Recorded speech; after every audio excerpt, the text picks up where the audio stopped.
Road വികസനം ഉൾപ്പെടെ അടിസ്ഥാന സൌകര്യ വികസനത്തിന് 3 ലക്ഷം കോടിയുടെ പദ്ധതി നടപ്പാക്കുമെന്ന് കേന്ദ്ര ഉപരിതല ഗതാഗത വകുപ്പ് മന്ത്രി നിതിൻ ഗഡ്കരി. കേരളത്തിലെ റോഡ് വികസനത്തിന് 50,000 കോടി രൂപയുടെ പദ്ധതി ഉടൻ നടപ്പാക്കും. 31 പദ്ധതികളും പ്രഖ്യാപിച്ചു.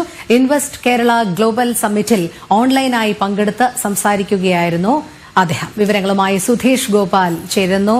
സുധീഷ്, റോഡ് വികസനം ഉൾപ്പെടെ അടിസ്ഥാന സൌകര്യ വികസനത്തിന് 3 ലക്ഷം കോടിയുടെ പദ്ധതി നടപ്പാക്കുമെന്നാണ് കേന്ദ്ര ഉപരിതല ഗതാഗത വകുപ്പ് മന്ത്രി നിതിൻ ഗഡ്കരി വ്യക്തമാക്കിയിരിക്കുന്നത്. ഇതിൽ കേരളത്തിലെ റോഡ് വികസനത്തിന് 50,000 കോടി രൂപയുടെ പദ്ധതി ഉടൻ നടപ്പാക്കുമെന്നും അറിയിച്ചിട്ടുണ്ട്. എത്രത്തോളം ആശാവഹമാണ്?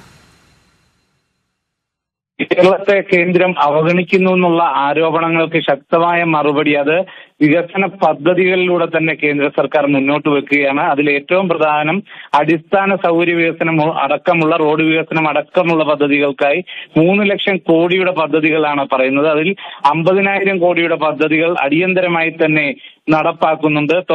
അതിൽ കോഴിക്കോട് പാലക്കാട് ദേശീയപാത അത് 4 വരിയാക്കലിനു വേണ്ടി 10,814 കോടി രൂപയാണ് അനുവദിക്കുന്നത്. അത് 3 മാസത്തിനകം തന്നെ പദ്ധതികൾ ആരംഭിക്കുമെന്നാണ് പ്രഖ്യാപിക്കുന്നത്. ഇതൊക്കെ വടക്കൻ കേരളത്തിലെ വ്യവസായ നഗരമായ കോയമ്പത്തൂരുമായി ബന്ധിപ്പിക്കുന്നതിൽ നിർണായകമായ പങ്ക് വഹിക്കുന്നതാണ്. അതോടൊപ്പം തന്നെയാണ് ദേശീയപാത 544 അങ്കമാലി മുതൽ കുണ്ടന്നൂർ വരെയുള്ള എറണാകുളം ബൈപ്പാസ് 6 വരിയാക്കലിന് വേണ്ടി 6,500 കോടി രൂപയും ചിലവഴിക്കും. 6 മാസത്തിനകം ഈ പദ്ധതിയും ആരംഭിക്കും. തിരുവനന്തപുരം ഔട്ടർ റിംഗ് റോഡ് അത് 62.7 കിലോമീറ്റർ ദൂരമുള്ളതാണ്. ഇതിന് 5,000 കോടി രൂപയാണ് ചെലവ് പ്രതീക്ഷിക്കുന്നത്. ഇതും 4-5 മാസത്തിനുള്ളിൽ നിർമ്മാണം ആരംഭിക്കുമെന്നാണ് പ്രഖ്യാപിച്ചിട്ടുള്ളത്.